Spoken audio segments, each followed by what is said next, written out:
DJ Amit Tiwari अपहर। Happy global recording studio.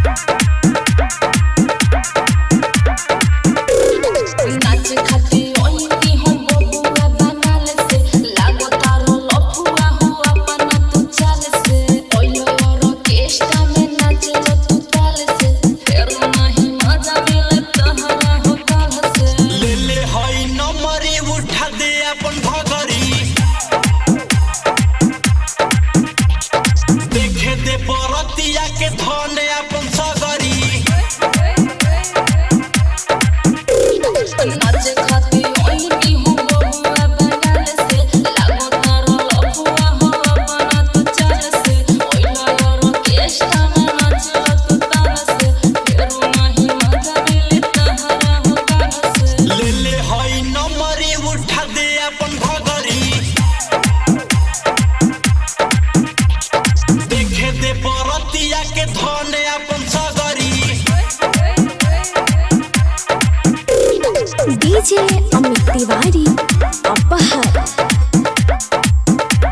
Happy global recording studio.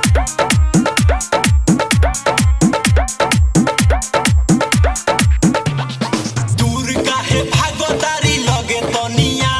ले ले 10 टकिया खोजनी भाव बस करो बाबू नहीं ठेकी हो आगे कुछ बढ़ो तबे भेटी हो ले ले हई नंबरे उठा दे अपन भगरी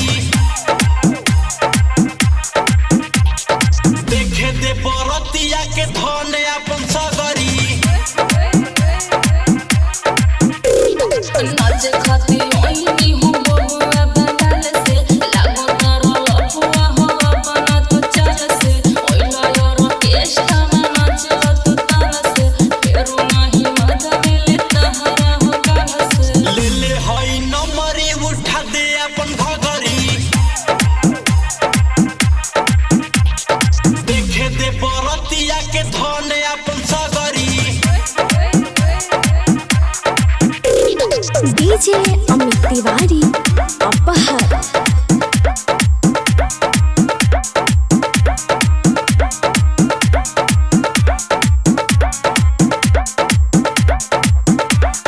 राम जनम निप्पू कहता रे तनिया मिश्रा प्रिंस के देखाओ जनी छाव लवली पूनम के मुना बुझा हो कुछ मुना भेटी नहीं कूदा हो ले ले हई नंबरे उठा दे अपन भगरी देखे दे बरतिया के धन अपन सगरी नाच खाती ओइनी हो बबुआ बनाल से लागो तारो लफुआ हो अपना तू चाल से ओइलो ऑर्केस्ट्रा में नाच लो तू ताल से फेर नहीं मजा मिले तहरा हो काल से ले ले हई नंबरे उठा दे